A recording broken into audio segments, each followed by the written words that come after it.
Ngomong-ngomong soal sepeda, boleh bersepeda tapi tetap harus tahu etika. Jadi peringatan untuk yang lagi sekarang keranjingan goes, ada aturannya untuk tetap aman dan juga nyaman. Sudah ada jalurnya, nah kalau keluar batas mau coba-coba akan ada sanksi menanti. Apa sanksinya? Kita bahas bersama Rudi Saptari, Kepala Bidang Lalu Lintas Dinas Perhubungan DKI Jakarta. Pak Rudi, selamat malam.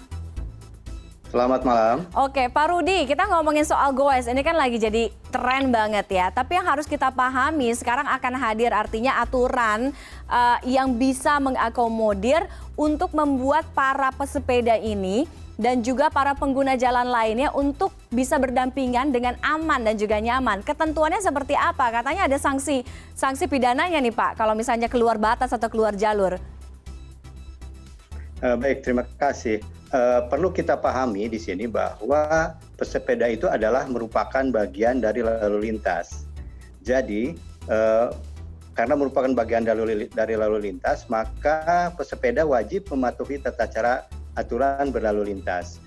Seperti kita ketahui di dalam Undang-Undang 22 tentang lalu lintas dan angkutan jalan tahun 2009, di situ disebutkan salah satunya adalah bahwa bagi pengguna sepeda wajib untuk menggunakan jalur yang sudah disediakan untuk jalur sepeda.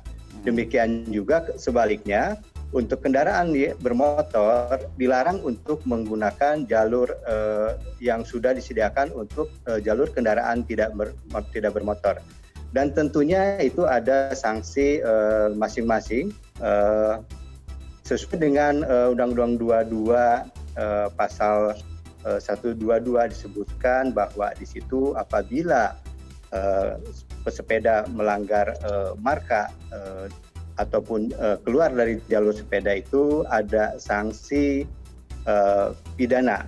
Dalam hal ini adalah kurungan maksimal 15 hari atau denda paling banyak 100.000. Dan tentunya ini masih perlu untuk dilakukan sosialisasi sampai dan juga diberikan pemahaman kepada masyarakat, dalam ini adalah pesepeda, agar mereka patuh ataupun paham terhadap aturan tata cara berlalu lintas di jalan. Oke, jadi sekarang masih dalam tahap sosialisasi ya Pak ya?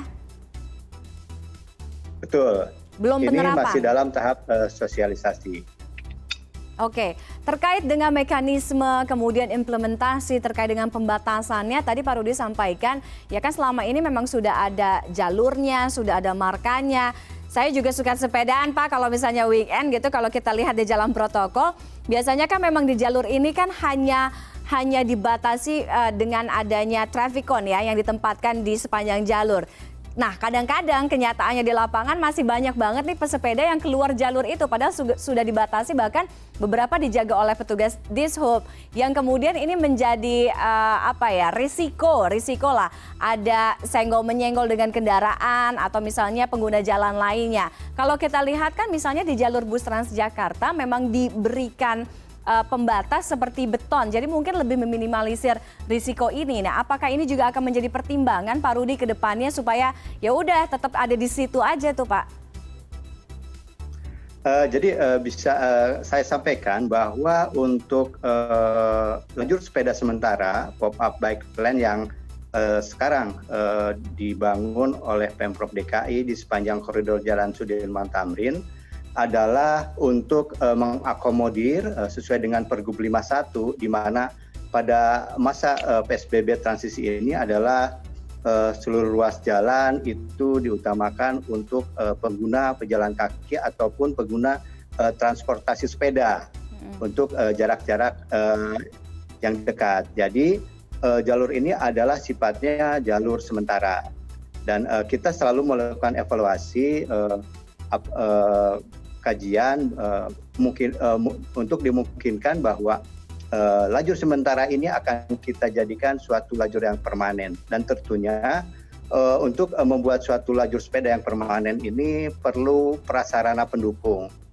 Jadi ada beberapa spesifikasi, bisa saja itu menggunakan marka solid, kemudian juga ada pembatas kansin ataupun stikon yang memang itu nantinya akan benar-benar memisahkan antara lajur sepeda kendaraan tidak bermotor dengan lajur kendaraan bermotor, sehingga juga bisa menimbulkan keselamatan dan juga kenyamanan bagi para sepeda untuk menggunakan lajur sepeda. Dan juga perlu didukung oleh rambu-rambu yang nantinya akan dipasang tentunya untuk lajur-lajur sepeda tersebut. Oke, prasarana tadi yang Pak Rudi sampaikan, apakah juga nantinya akan dibarengi dengan penempatan misalnya petugas, karena ini juga untuk menjaga ketertiban para pesepeda untuk stick tetap ada di jalurnya.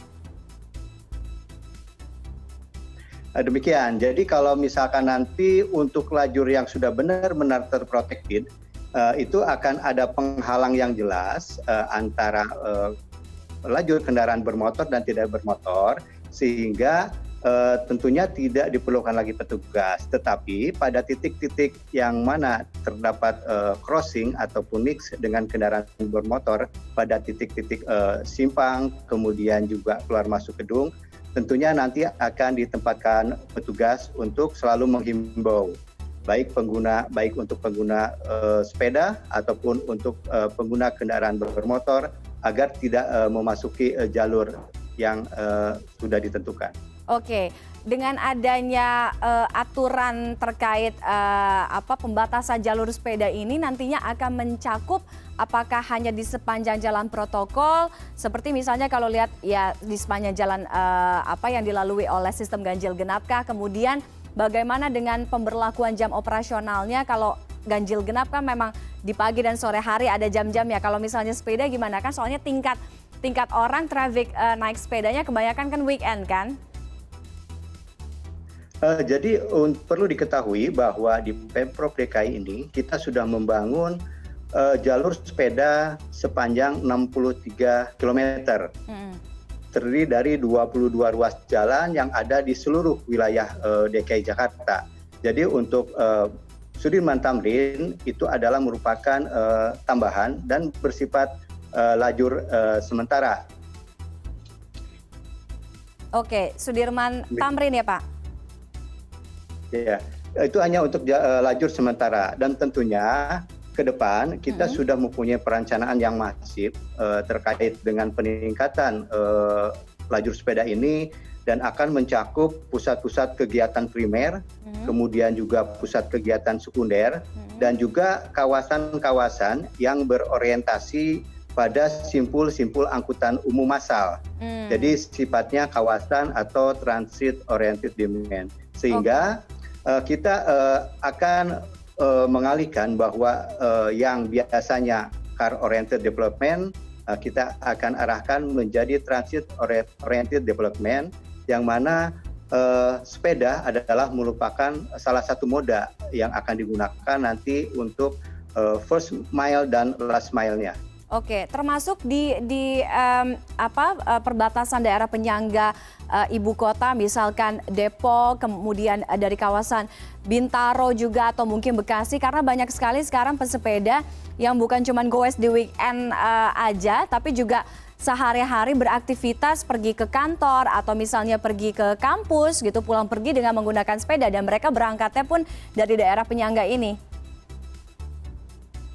Jadi mungkin begini, kita tidak memasifkan atau tidak merencanakan bahwa orang misalkan dari Bekasi ataupun dari Tangerang itu ke Jakarta menggunakan sepeda. Tetapi kita siapkan fasilitas di dalam angkutan umum massal, sehingga bisa saja dari rumah menggunakan sepeda, kemudian juga menggunakan angkutan massal seperti Transjakarta atau MRT, kemudian dia tiba di stasiun dan dilanjutkan kembali ke tempat kerja menggunakan sepeda. Seperti itu. Oke, Pak Rudi, tadi Anda sampaikan terkait dengan adanya tren kenaikan penggunaan sepeda sekarang di DKI Jakarta, apalagi di masa pandemi ini. ITDP mencatat bahwa tren kenaikan ini naik 10 kali lipat dibandingkan dengan sebelum adanya pandemi. Ya, artinya bagaimana kemudian kesiapan dari Pemprov DKI Jakarta terkait dengan penyediaan sarana prasarana berlalu lintas untuk sepeda? Mungkin lebih spesifik lagi, mungkin bisa dijelaskan Pak Rudi. Jadi gini, melihat masifnya para pengguna sepeda, jadi dari Pemprov berencana untuk ke depan adalah mempermanenkan daripada pop-up bike lane yang ada. Oke. Itu yang pertama. Kemudian juga meningkatkan penggunaan daripada lajur sepeda yang selama ini sudah terbangun, yaitu yang sepanjang 63 km, sehingga akan lebih memasifkan para pesepeda untuk menggunakan sepeda sebagai moda alternatif untuk menuju ke tempat kerjanya.